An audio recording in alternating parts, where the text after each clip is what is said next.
good afternoon. So, getting ready to go outside and do the things. I've got my sexy bra strap on. No, that's a mount for my camera.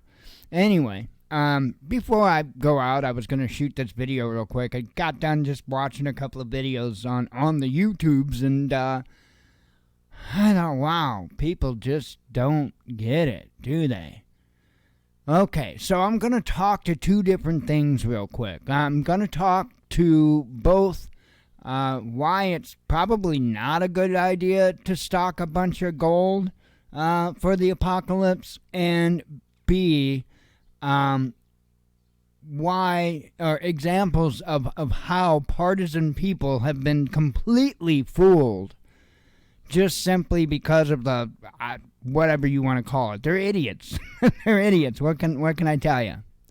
We'll start off with that, and then we'll get to the gold. So, why is it that partisan people are complete idiots when it comes to who's to blame for what and all that? Because they get it wrong most of the time. That's why.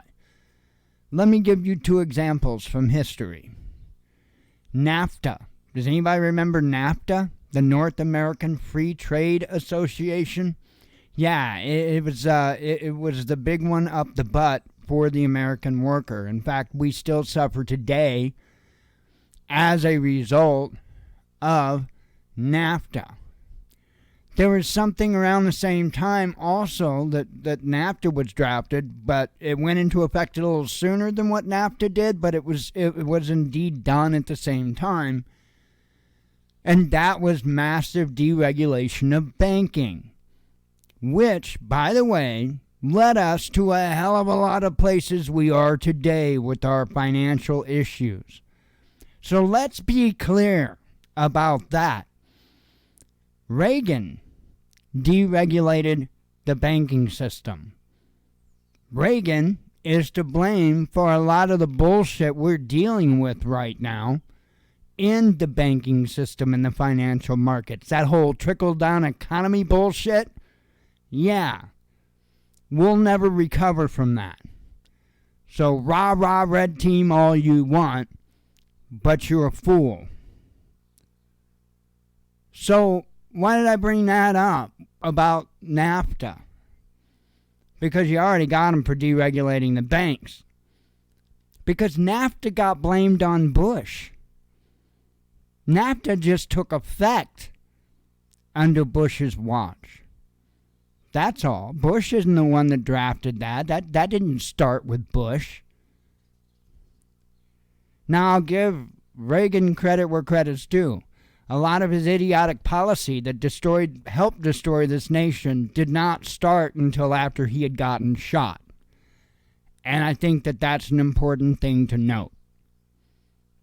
Hey, when people do news, when people do this stuff, they're supposed to have integrity. They're supposed to be responsible. That means you talk about both sides of it, not just one, right?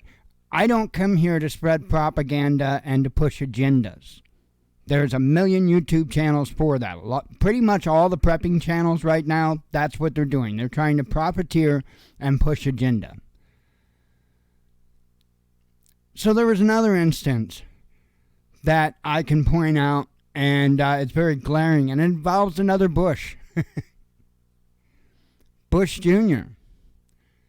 Bush Jr. called for something, and I can't remember the exact name of the act. I don't remember if it was an act or if it was an executive order or exactly how it went down. But Bush wanted to bring cellular phone technology to more rural families and more of the underprivileged families, if you will. Basically, he wanted to make sure that everybody had the ability to have a phone. And this got added to, over time, it got added to, it wasn't just a phone, it was also internet, largely so that children would be able to access the internet for their schoolwork and whatnot. That got drawn up under Bush Jr. He's the one that did that. Obama was the one that was in office when it took effect, and thereby got the nickname the Obama phone. The Obama phone wasn't Obama's. He had nothing to do with that. That was Bush. So you see how far off, and by all means, check out the things I'm saying. Because I know a lot of people, because of tradition, would think I'm absolutely nuts with the things I just said. Maybe you need to let go of that tradition because they're using it as a weapon against you. I don't know what to tell you. But now let's talk about gold, shall we? And why all these geniuses of YouTube, looking at you, MD Creekmore, all these geniuses of YouTube, and you got to go stack and stock precious metals now, bruh. You got to do it because you won't have any economic prosperity after the boom goes up. I had to laugh, and the reason I'm calling out MD Creekmore in particular in this is because he even talked about in the video that he did about how he talked about the history of it and blah, blah, blah. You did. You did. So you spoke about the history of how during the Great Depression, when the whole New Deal came along and all that, Federal Reserve, all that, how they went and they confiscated all the precious metals from the people, and how you would be charged with a crime and go to jail, go to prison, if you refuse to turn over your gold.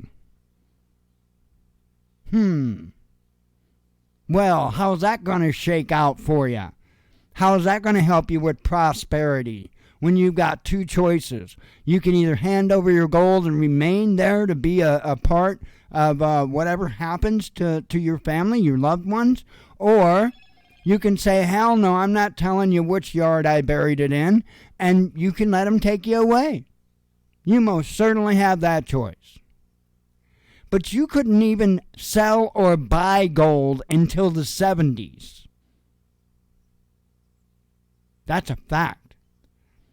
So make sure when these individuals like Mr. Creekmore talk about the quote-unquote history involving precious metals, that you also know the history about how you couldn't transact business with it for such a long time. I'm not telling you anyway whether to go buy or not to buy, but these people are talking out their ass. And half of them are only doing it because one way or another they're profiteering from it. And then they will tell you, they'll wrap it up with a nice pretty red bow and tell you about how they're there because they care about you and they want to help you. If you want to help folks, you tell them all the facts, not just the ones that support your agenda. Shalom.